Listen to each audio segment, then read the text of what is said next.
All right, hello everyone. I'm Sam, and my project here is to try and be able to generate programs using nothing but sort of examples of programs and leveraging deep learning to build a program generator just out of the programs that we can see.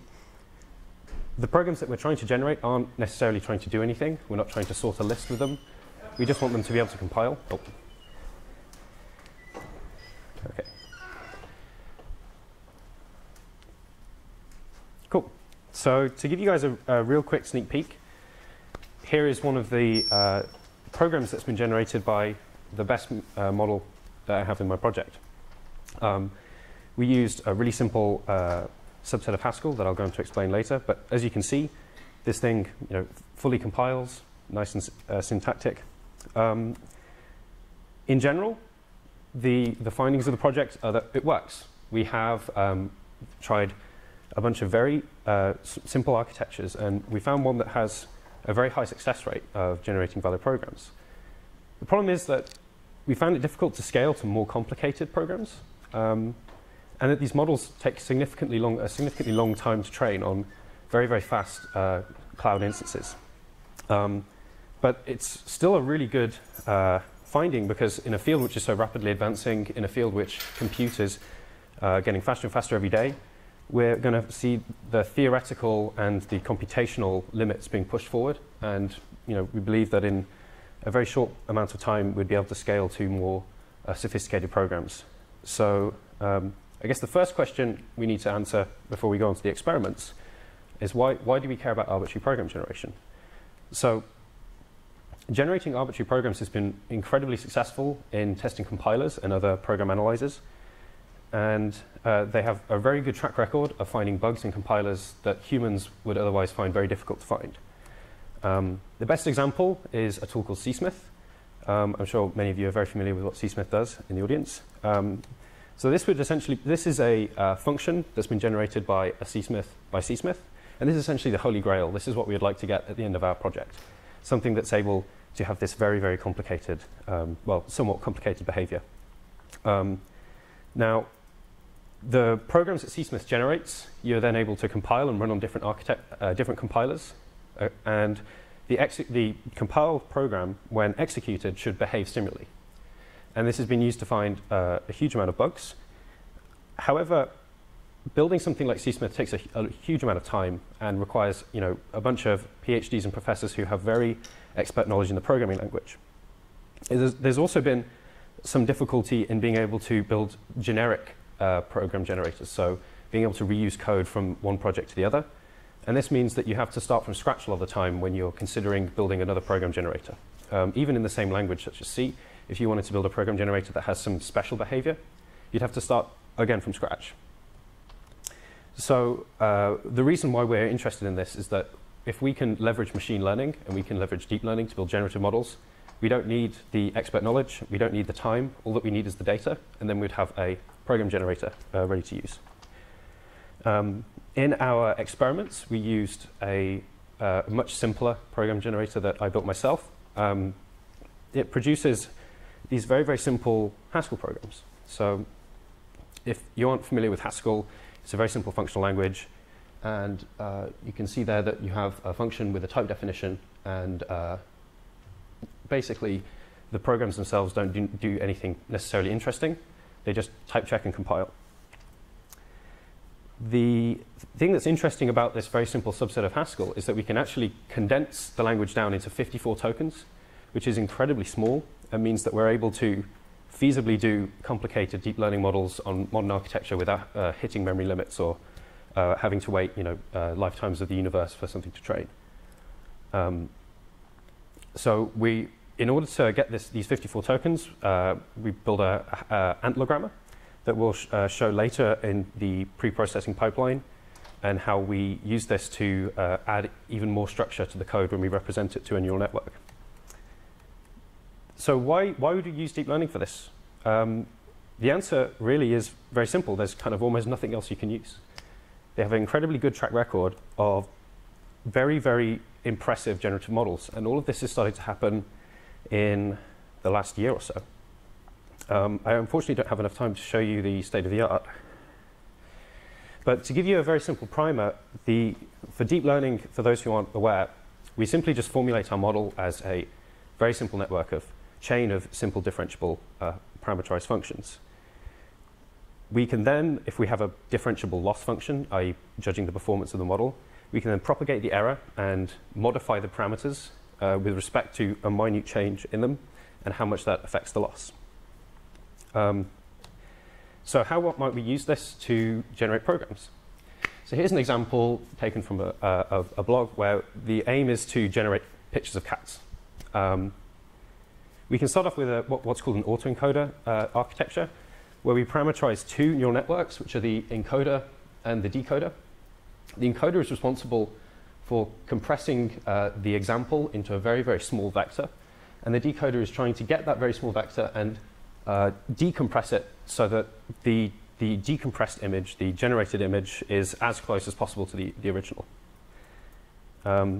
However, this is really difficult to use as a generator. So for example, what we could do is train this network, and then afterwards we just remove the encoder, and we just see what happens if we feed random latent vectors into this model. And we hope that maybe it produces something like a valid cat image or a valid program. But we have no way of knowing what sort of vectors to feed it. It could be anything. So in generative modeling, we assume a prior distribution on this encoded space. In sort of more formal terms, we assume that there's a mapping from the data set, which we call X, to a very, very simple space or distribution Z. In most experiments in deep learning, we use what's called an isotropic Gaussian, which makes it very mathematically convenient to do this training. And then we just parameterize this mapping as a deep neural network, and we are able to train end-to-end. Just as a bit of nomenclature, we say latent space is basically the same as Z, and a sample from that latent space is also a latent vector. Sorry, let me just check on time. OK. So just to reiterate, the encoder now, rather than trying to learn a latent vector, tries to learn a probability distribution. So what's the probability of Z given the input X? And the decoder tries to learn the mapping backwards. So what's the probability of X given that we have a sample of Z? So a slight change to the network architecture now is that the encoder actually produces a probability distribution. So in our distribution, we're able to parameterize it as a vector of means and a vector of standard deviations. In a variational autoencoder, which is what this is called, we then take a sample from that distribution, which is the sampled latent vector, and we use that to push through the decoder, and hopefully the decoder produces something very close to the original image. What makes this really nice is because we have a prior distribution on the latent space, we can then just take the decoder, and we know the prior distribution, so we can sample from that prior distribution, and we hope that the generated examples are something close. However, in my project, we're not talking about cats, we're talking about programs. So a very simple example here is this is a visualization of a network that has learned not programs or cats, but images of handwritten digits. The latent space, the dimensionality of the latent space is just 2 dimensions, which means that we can map the entire mapping from latent space in an image. And what's interesting here is that in the extremes, you can see very, very clear handwritten digits. But as you try and interpolate through the space, you start to see very ambiguous characters, which shows that these variational autoencoders aren't a magic bullet that solves everything. There are still problems with architecture and the theory behind them. And that if we try to use this as a generator to generate handwritten digits, who knows what that is? It's not valid. It's not from the data set. So there's one more thing that we need to think about before starting the experiments, which is how exactly do you represent code to a neural network? So the way that we represented it in our experiments is a sequence of tokens. And I'll show you exactly how the pre-processing pipeline looks. So we start off with our program, which is realistically a sequence of characters. And we pass it through an ANTLR preprocessor. We chose this rather than using a handcrafted solution because the aim of this is not to be domain specific to the programming language and more general to all programming languages. So theoretically, you could use any programming language with a ANTLR grammar. we then, after tokenizing, we then end up with these token IDs. I've tried to format this so that the tokens are in a similar location as the corresponding text in the function above. And as you can see here, in some of our models, we have to have a fixed size input. So we add these padding tokens, these 0 tokens at the end. So this isn't particularly useful. Representing just scalar numbers to a network isn't particularly useful, and we want to show that they're categorically different. You know, token 1 has nothing to do with token 2. So we represent it as a series of one-hot vectors. So to give you a bit of an example, the first token 1 here, which represents the module keyword, you can see that in the first index of the first column, the first index is white, and that's the hot index, and so on. It's a sequence of column vectors representing the one-hot tokens. This is also very useful because you can visualize, you can think of this as a categorical distribution, where these are concrete examples. And as the output of the decoder has to be a probability distribution, we have exactly the same shape and look of from the generated examples from the decoder. But rather than being concrete and discrete, we might see a bit of noise. There might be some uncertainty of which tokens there are, and we can then compare them side by side, rather than comparing generated code of the actual characters and the real code. All right, so with all that in mind, let's start with the experiments. The first thing we tried to do was a really simple baseline. It's very easy to get carried away with things like deep learning and just get these very, very complicated, overly convoluted networks and not get very good results. So the aim of this first experiment was to see if essentially a very big matrix multiplication is enough to work as an encoder and decoder. And we call it these big parameterized matrix multiplications fully connected layers. So to go through the diagram, this token vector representation that I showed you before, what we do is we have this sequence of token vectors, and the first thing we do that you can't quite see in this diagram is that we flatten them into just one huge vector. And then we push it through this fully connected layer, which is a very, very large matrix. And this produces the distribution vector that we saw in the earlier slides.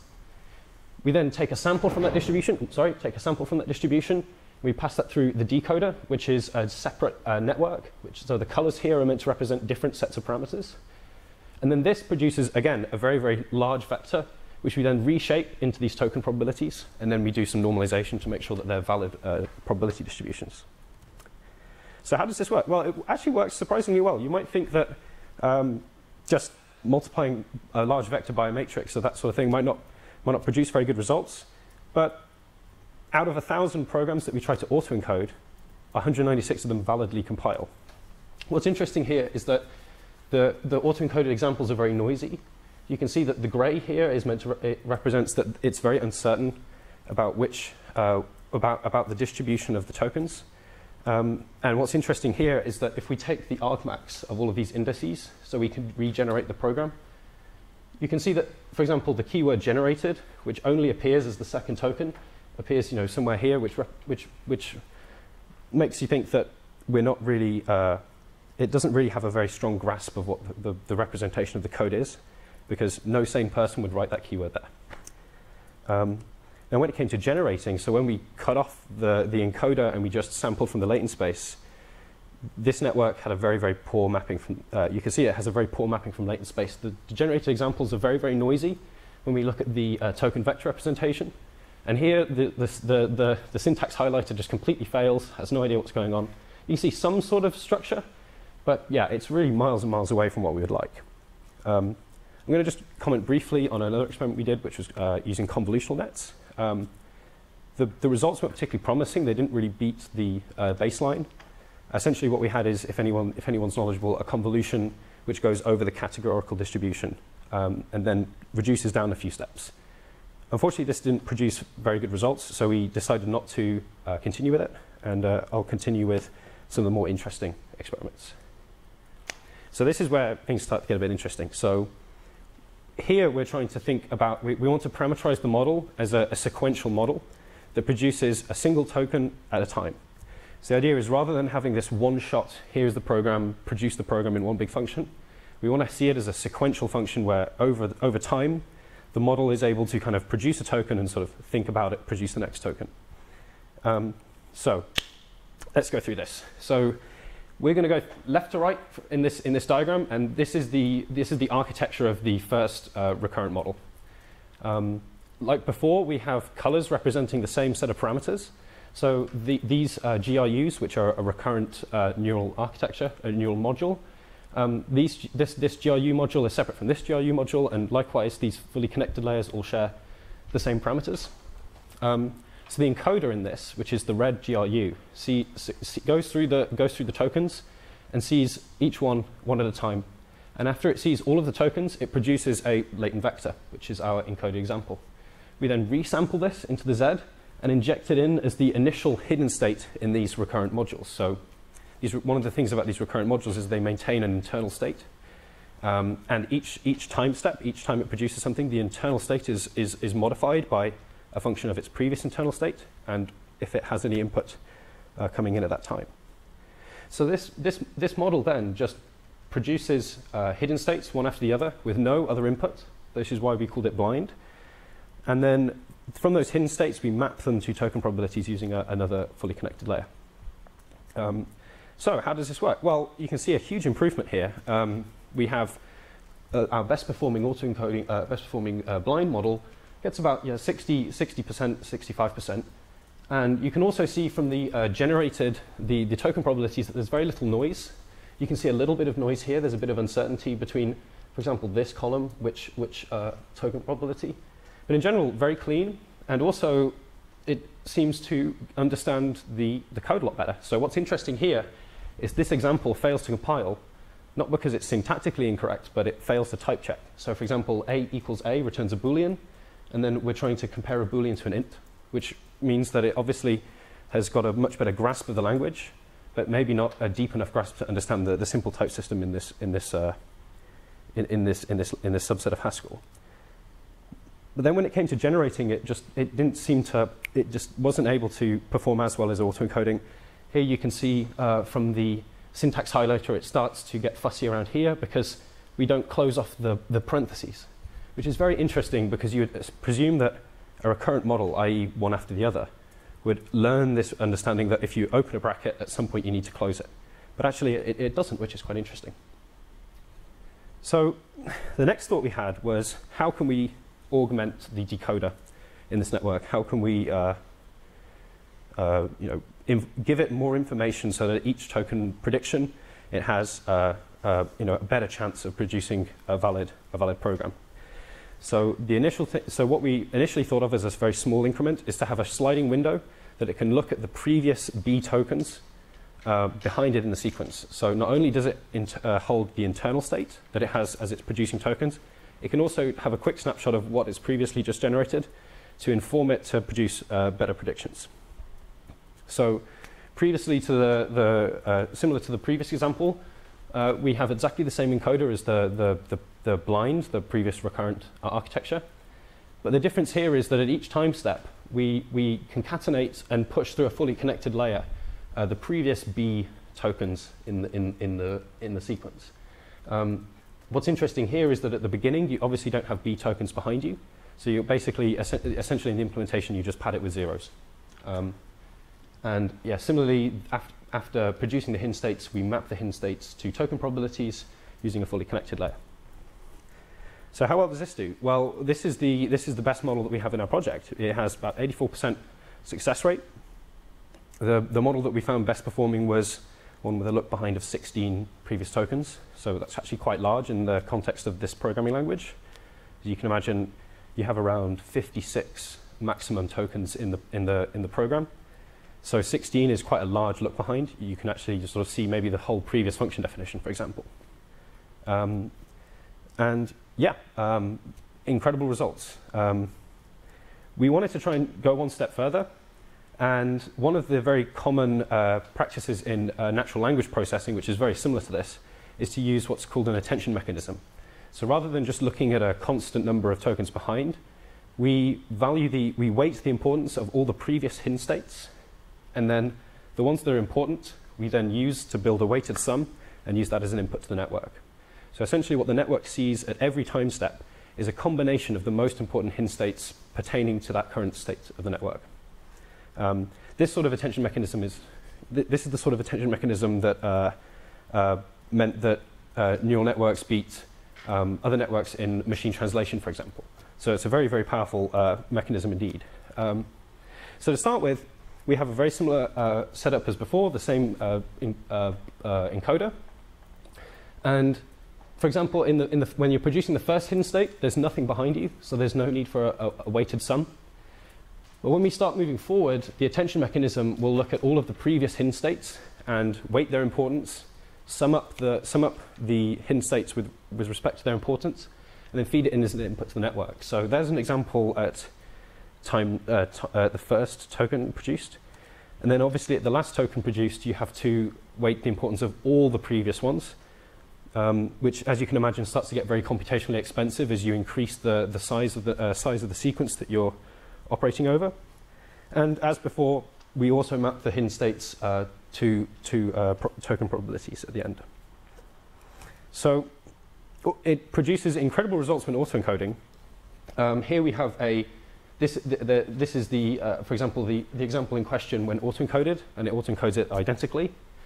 Here is a visualization of the attention weights.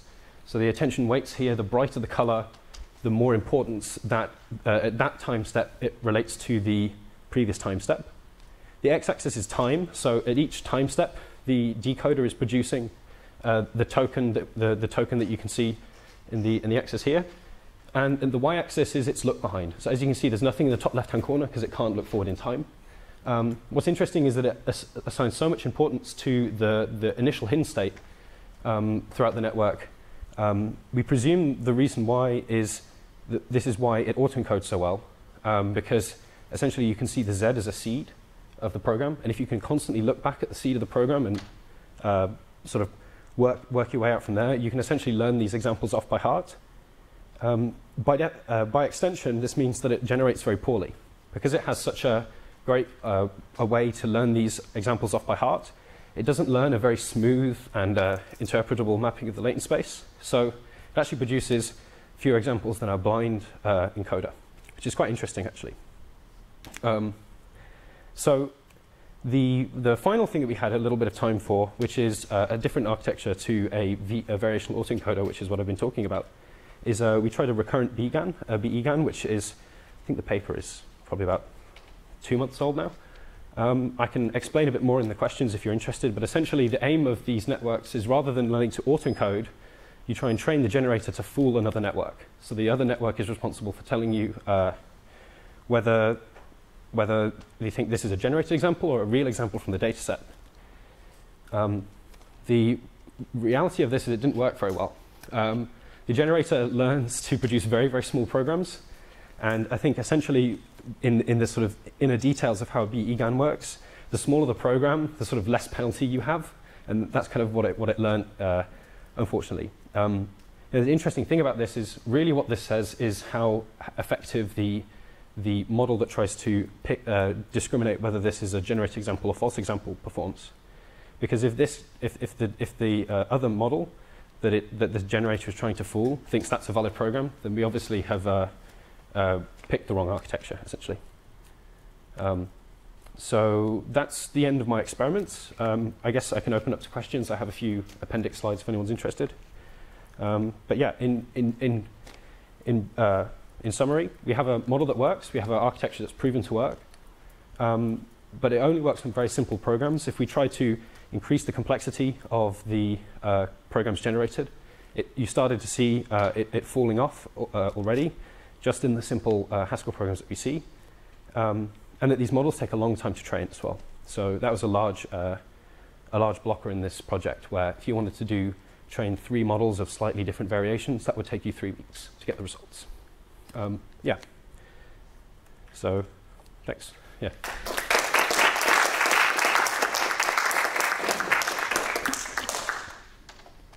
So this isn't my area at all, but I guess one thing that I was wondering, so your goal is to generate random programs, and you want them to be syntactically correct. So why don't you, take advantage of the fact that you know the grammar of the language? Right. So include this in the generation process. That then the problem rather becomes how do you explore the state space of syntactically correct programs effectively? Yeah. So you never generate something that's well, syntactically incorrect. Yeah, that's a really good question, actually. So I guess the small step that we took was obviously tokenizing rather than having a character-based. But you're right in saying that one of the things we could do is maybe mask the probabilities with what is syntactically possible or something like that. Or, we could include the grammar. There's some interesting work in how to do that in neural networks, but there is kind of one of the issues in neural networks is that the functions you have to have kind of generally have to be differentiable. So you kind of end up with these sort of soft, I think there's a grammar LSTM somewhere in a few papers. What is more interesting though is the ability to represent your network as a network that reduces an AST or generates an AST. So there has been some work by a bunch of guys at Berkeley. This came out in, I think, late May. And they essentially, the technology that I used in this project, TensorFlow, which is very commonly used, is essentially not expressive enough to deal with trees. It has to have a very, very rigid structure. And these guys used a very brand new experimental deep learning library where you're able to essentially, from the grammar of the language, basically build a network for each grammar rule. And then you can reduce up the network and reduce down. Their work was not in code generation, but code transpilation.